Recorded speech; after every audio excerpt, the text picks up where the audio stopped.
Salut girl et bienvenue au podcast En forme, animé par Coach Ali, où je discute de sujets qui entourent l'entraînement et le développement personnel pour t'aider à devenir une meilleure personne et à avoir de meilleures habitudes de vie. Petite mention ciseaux les remarqués, si jamais tu as envie de t'enregistrer un podcast, je te suggère le Studio Les Remarqués. C'est le plus beau en ville et on s'entend, c'est une équipe d'experts. Donc, ils vont tout personnaliser la chose pour toi. Je te le dis, on suggère fortement la place. Donc, aujourd'hui, je vais te parler de comment prendre du muscle en même temps d'avoir une perte de poids. Je me rends compte avec le temps que je rencontre beaucoup de filles qui recherchent cet objectif-là, de réussir à faire les deux en même temps. Puis c'est possible de le faire. Et aujourd'hui, c'est ça que je vais faire. Je vais t'expliquer comment y arriver. Il y a 3 sphères qu'on va se concentrer: l'alimentation, l'entraînement et le sommeil qui vont avoir des impacts très importants sur cet objectif-là. C'est correct que présentement, tu aies une priorité sur soit la perte de poids ou une priorité à prendre de la masse musculaire. Puis si tu as vraiment une priorité entre les deux, je te suggère fortement de mettre tous tes œufs dans le même panier puis d'aller atteindre cet objectif-là avant de changer d'objectif. Par contre, si réellement au fond de toi, tu te dis « je veux atteindre les deux en même temps, c'est exactement ce que j'ai besoin, je veux ça », bien, c'est exactement l'épisode pour toi aujourd'hui. Je vais t'expliquer comment y arriver. C'est sûr que d'être accompagné par une coach, c'est la meilleure façon aussi pour te garder structuré puis d'avoir des comptes à rendre. Par contre, tu peux déjà commencer ce processus-là par toi-même et je vais te partager ces trucs-là. C'est très pertinent puis je vais te partager des faits qui sont importants parce que si tu dévies de ce chemin-là, tu n'arriveras pas tout à fait à ton objectif. Tu vas peut-être simplement atteindre un des deux objectifs. Mais le but, c'est d'avoir une transformation physique et de faire les deux, donc perdre du poids en même temps de gagner de la masse musculaire. C'est pas donné à tout le monde. Souvent, on se dit « Ah, ben c'est pas mal les athlètes qui réussissent à faire ça, justement. » Mais non, tout le monde peut y arriver et souvent, même les débutants dans l'entraînement ont des très, très beaux résultats si tu réussis, bien sûr, à établir tout ça. Donc, je vais commencer par aborder l'alimentation, parce que l'alimentation va avoir un très grand rôle dans tout ça. Souvent, on dit que pour avoir une prise de masse musculaire, on doit ne pas être en fait dans un déficit calorique. On s'entend, il faut que tu manges un petit peu plus pour bien nourrir tes muscles, vraiment venir se concentrer sur la protéine. En perte de poids, à l'inverse, on va aller chercher un déficit calorique. Puis souvent, on va suggérer 500 de calories en déficit pour faire en sorte d'aller chercher une perte de gras qui est un petit peu plus rapide. Et c'est le maximum qui est santé aussi également. Donc, pour venir chercher l'entre-deux, d'avoir une prise de masse et en même temps de perdre du poids, bien à ce moment-là, ça prend quand même un déficit calorique. Mais ce déficit-là doit être plus petit, OK? Entre 200, même 300 calories gros maximum. Okay? C'est ça qui va faire en sorte que tu vas réussir à prendre de la masse musculaire puis à perdre du poids en même temps. Parce qu'on s'entend, pour aller perdre le poids, ça prend un déficit. Puis, au niveau de la masse musculaire, bien, il faut venir augmenter nos protéines. Et ce qu'on va suggérer, c'est 1 gramme de protéines par livre de ton poids. Donc, si tu es 150 livres, bien, il faut que tu ailles chercher 150 grammes de protéines par jour. C'est vraiment journalier. Donc, c'est vraiment beaucoup, là. Je dirais qu'en général, les filles, on a tendance des fois à se situer entre le 80 puis le 100.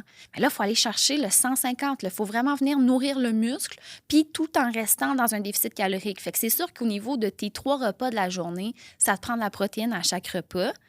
Et ça te prend, c'est sûr que la protéine va être vraiment plus présente que les autres macronutriments, autres que les glucides et les lipides.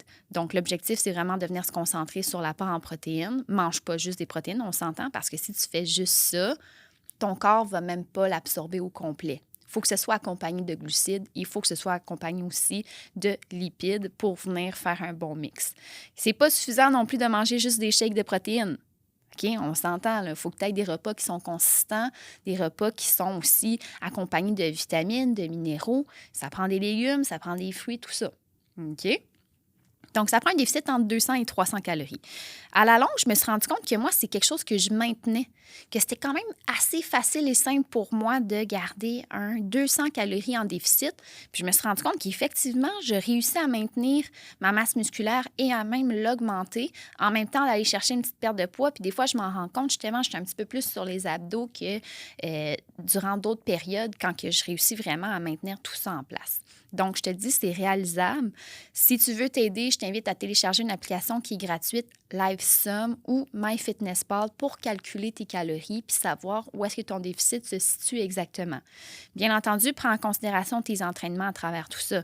C'est pas juste le déficit calorique face à ton métabolisme de base, c'est le déficit calorique face à toutes les calories que tu as brûlées dans ta journée. Donc, on inclut le métabolisme et on inclut l'entraînement que tu as fait cette journée-là. Là, on déduit 200 à 300 calories de déficit.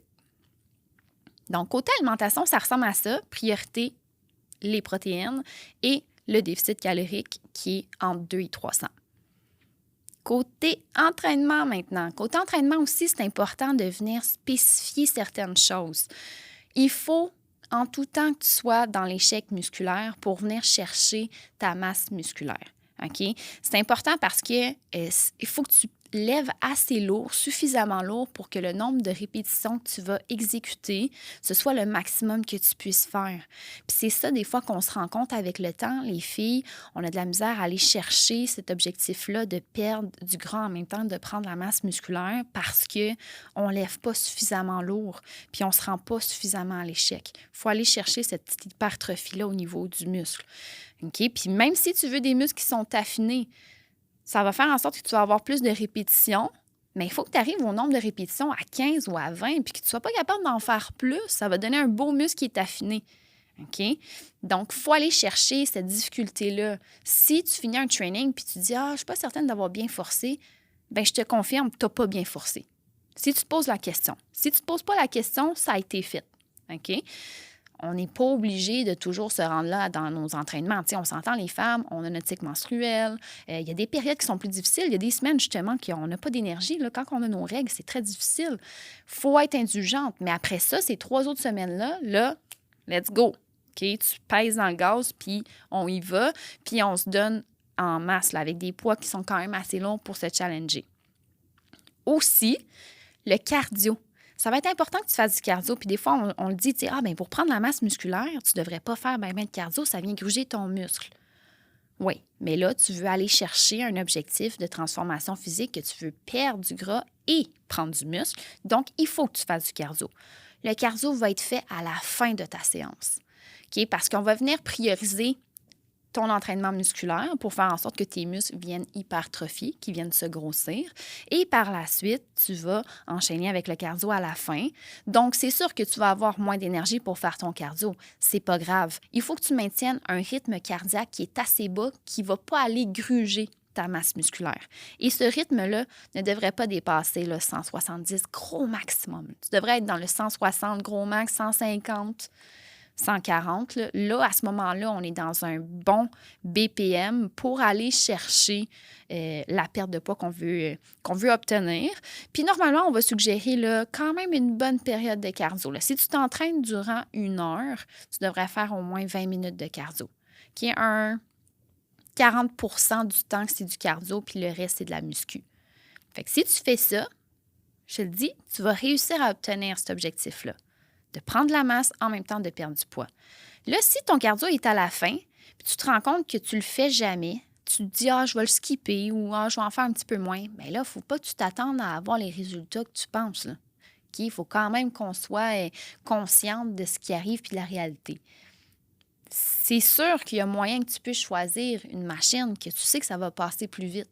Okay? Viens écouter un podcast, écoute de la musique, écoute une playlist qui va te faire du bien, que tu vas te penser dans un film, puis tu vas te trouver hot, puis tu vas être contente de l'avoir fait. Puis on s'entend, là, quand tu finis ces trainings-là, tu es tellement contente de l'avoir fait aussi. Là, fait qu'il faut se rappeler ce feeling-là, ce sentiment d'accomplissement qu'on se dit, si que ça fait du bien. Okay? Personne qui est sortie d'un training en se disant « Ah, c'était de la merde, je me sens pas bien ». Non, c'est impossible. Tu te sens toujours un petit peu mieux que quand tu es arrivé. OK? Fait que c'est très, très important à considérer. Puis le dernier petit point que je veux te partager niveau entraînement, OK, pour réussir à atteindre cet objectif-là, tu vas devoir répéter 2 fois le même zone musculaire dans ta semaine. OK? Au sens où il faut que tu répètes 2 journées de bas du corps dans ta semaine. Il faut que tu répètes 2 journées de haut du corps aussi dans ta semaine pour venir créer une récurrence au niveau musculaire. Il faut que tu répètes ces muscles, ces zones-là ciblées plusieurs fois dans ta semaine. C'est pas suffisant de te dire « Ah ben, tu sais, pour atteindre cet objectif-là, je vais m'entraîner 2 fois par semaine. » C'est pas suffisant. Il va falloir que tu t'entraînes au moins 3, même ça serait 4 fois qui serait l'idéal pour aller chercher cet objectif-là de prise de masse musculaire en même temps de perdre du poids. OK? Parce qu'il faut que tu répètes tes muscles au moins 2 fois dans ta semaine pour créer une certaine récurrence puis faire en sorte qu'on réussisse à vraiment venir chercher la prise de masse et la perte de poids à la fois. Sinon, tu vas te rendre compte que tu vas peut-être juste perdre du poids, fait que tu ne vas pas aller chercher ton gain de masse. C'est ça qui risque d'arriver. Ça ne serait pas un mauvais objectif, ça ne serait pas un mauvais résultat. Par contre, ce n'est pas tout à fait ce que tu t'étais ciblé au départ. Donc, c'est pas mal ça côté entraînement. C'est pas plus compliqué que cela.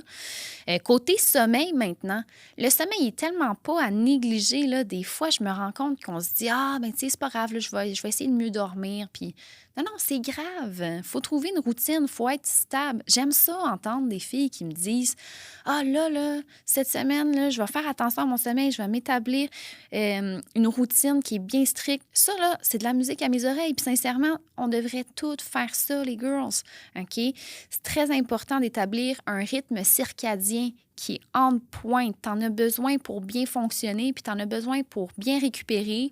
Niveau musculaire, tu vas avoir besoin d'une bonne récupération. Puis aussi, pour aller chercher ta perte de poids, il faut que tu dormes. C'est important. OK? La raison pour ça aussi, c'est que si tu manques de sommeil, tu viens augmenter l'hormone de la gréline, l'hormone de la faim. OK? Si tu manques de sommeil, tu as plus faim. C'est pas vrai que tu vas plus manger des carottes ou tu vas plus manger des concombres. Là. Non. C'est pas ça que tu vas vouloir manger. Quand tu as faim, là, tu vas manger des quantités vertigineuses de glucides. Tu vas avoir envie de manger du sucre aussi. OK? On le sait tout, on ne se mentira pas. Fait qu'il faut bien dormir. Ça vient de ça, là. C'est fou comment que le sommeil, ça va aller chercher justement un effet positif à plusieurs niveaux, à d'autres sphères qui entourent l'entraînement. Ça va avoir un impact sur l'alimentation, ça va avoir un impact sur ton stress, ça va avoir un impact sur, justement, le stockage de gras. Si tu ne dors pas suffisamment, tu vas venir également stimuler le cortisol, ce qui va faire en sorte que tu vas te sentir plus stressé puis tu vas moins bien réagir, justement, face aux situations de stress. On s'entend, nos quotidiens sont tous très stressants. Fait que si ton corps réagit mal à ça, ce qu'il fait, lui, pour se protéger, c'est de stocker du gras au niveau de la chaîne abdominale. Là, tu vas me dire, voyons, Ali, justement, j'ai de la misère à perdre au niveau de la chaîne abdominale. Bien, c'est pour ça. C'est parce que ça part du fait que tu ne dors pas suffisamment. Fait que quand tu vis des situations de stress, ton corps réagit mal. Puis, by the way, tu as vraiment un quotidien qui est stressant. Donc, ton corps va venir stocker au niveau de la chaîne abdominale. Fait que beaucoup au niveau des côtes, puis beaucoup au niveau du bas du ventre. Ça part du sommeil à la base, puis ça vient aussi directement du stress. Donc, il faut suffisamment bien dormir. Puis, si tu as de la difficulté à dormir parce que tu es stressé, bien à ce moment-là, il y a des suppléments naturels que tu peux prendre aussi pour t'aider. Si je pense à l'ashwagandha, OK, c'est un drôle de nom, là, mais c'est vraiment ça. C'est une plante qui est naturelle, qui vient de l'Inde, qui fait en sorte qu'elle a des propriétés qui sont relaxantes au niveau neurologique puis au niveau physique, ce qui va faire en sorte que ton corps va être beaucoup plus reposé. Moi, personnellement, j'en prends ça. J'en ai besoin. Je suis une fille qui est entrepreneur. J'ai un gym privé. Je travaille beaucoup d'heures, puis j'ai besoin que le soir, quand j'arrive à la maison, c'est comme je shut down. Puis moi, ce supplément-là me fait très bien. OK? Donc, c'est à essayer pour toi aussi. Tu peux trouver ça dans un magasin de suppléments. Tu peux trouver ça même à l'épicerie. Il y en a des fois. Dans des shops qui sont naturels aussi. Donc, moi, je te suggère de checker ça. Il y a aussi des suppléments comme le Cortisol Balance qui est vendu par Bellevue Supplément, par exemple, que tu peux venir consommer. Ça va venir justement stabiliser un petit peu plus ton hormone du cortisol au lieu d'avoir des pics de stress qui font en sorte que ce qui va créer la prise de poids au niveau de la chaîne abdominale. Donc, je te suggère fortement de regarder ça. Fais tes recherches. Si jamais tu as des questions, tu sais que tu peux toujours m'écrire aussi. Mais c'est ça, le sommeil, ça a un gros impact au niveau du stress, au niveau de l'alimentation. Puis le but, c'est vraiment de rendre ça le plus équitable et le plus équilibré possible, en fait. Va chercher un 8 heures de qualité. Si tu me dis, moi, 6 heures, je fonctionne bien. Tu fonctionnes bien peut-être au niveau neurologique, mais au niveau physique, tu n'es pas allé chercher ta récupération. Puis ça, je te le dis, c'est vraiment vrai. Même mon chum, quand j'ai rencontré mon chum, Même affaire, il me disait, moi, 5 heures, je fonctionne bien. 5 heures, tu fonctionnes bien? What the fuck? Puis finalement, on se rend compte qu'il travaille fort, il s'entraîne, il marche beaucoup. Il perd pas de gras. Non, c'est sûr que tu n'en perds pas. C'est sûr, parce que tu n'as pas la récupération que tu devrais aller chercher. Ton corps a besoin de shutdown, puis de prendre un moment pour aller chercher dans ses stockages de gras, récupérer au niveau musculaire. C'est important. Puis là, depuis qu'il dort mieux, il commence à perdre plus de poids. Pas qu'il dort mieux, mais qu'il dort plus. Fait que ça a vraiment un impact. Il faut aller chercher un bon 7-8 heures, là, au moins, au minimum. Là. Même si tu penses que tu fonctionnes bien à 6 heures, c'est pas suffisant. Je te le dis, tu vas avoir un gain de poids qui va se faire au niveau de la chaîne abdominale, c'est certain. Okay? Fait qu'il faut venir chercher là, cette rigueur-là. C'est très important. Donc, je pense que j'ai fait le tour côté sommeil. Hein? On comprend que c'est important. Fait que oui, pour la prise de masse musculaire, la récupération musculaire, le sommeil est important, mais aussi pour ne pas gagner du poids dans certaines zones au niveau du corps. Donc, c'est pas mal ça, les 3 sphères que je voulais aborder aujourd'hui. C'est pas plus compliqué que ça. C'est des choses qui sont simples à mettre en place. Puis si en ce moment, tu te poses la question, c'est quoi mon objectif? Puis c'est vraiment d'atteindre les 2 en même temps, bien, c'est exactement ce que tu dois faire. Okay? Tu dois t'assurer que tout ça est mis en place dans ton quotidien. Il faut que tu aies des comptes à rendre à toi-même. Puis si tu as de la misère à te rendre des comptes, bien, fais appel à un entraîneur. C'est vraiment la meilleure chose que tu peux faire. C'est le meilleur investissement que tu peux faire parce que si tu penses à la fille que tu as envie de devenir, bien, tu peux y arriver très rapidement, cette fille-là. Ou tu peux prendre un chemin qui est plus lent, peut-être te décourager, puis à voir si tu vas vouloir continuer aussi. Mais, fait que c'est ça. Puis si jamais tu te rends compte aussi que ton objectif, finalement, tu priorises vraiment plus la perte de poids que le gain de masse, bien, concentre-toi sur la perte de poids en premier lieu. Puis quand que là, tu vas être à un niveau que tu vas te dire « Ah, bien là, je peux entamer ma prise de masse », bien, c'est une chose à la fois. Fait que ça aussi, tu sais, ça permet des fois d'avoir une chose à la fois, ça permet d'aller plus, oui, lentement vers un objectif, mais au moins, tu vas chercher tes objectifs. C'est sûr que de faire les 2 en même temps, c'est toujours un petit peu plus difficile. Mais mets ces choses-là en place, puis je te dis, c'est sûr que tu y arrives. Fait que c'est pas mal ça pour l'épisode d'aujourd'hui. Je t'invite à le liker, je t'invite à le partager avec une amie que tu sais aussi qu'il y en a de besoin. Si tu sais que ta chum, là, elle a besoin d'avoir cet objectif-là puis d'entendre cet épisode-là, envoie-y. Je pense que ça va y faire plaisir. Laisse-moi savoir en commentaire qu'est-ce que tu vas mettre en place. Laisse-moi savoir en commentaire aussi si c'est quelque chose que tu recherches justement, puis probablement que je peux t'aider. Fait que gêne-toi pas, pose-moi des questions. Si tu aimerais que j'aborde aussi un sujet dans les podcasts, je t'invite à me le partager. Ça va me faire un grand plaisir de l'aborder. Donc, c'est ça pour aujourd'hui. On se souhaite une belle semaine.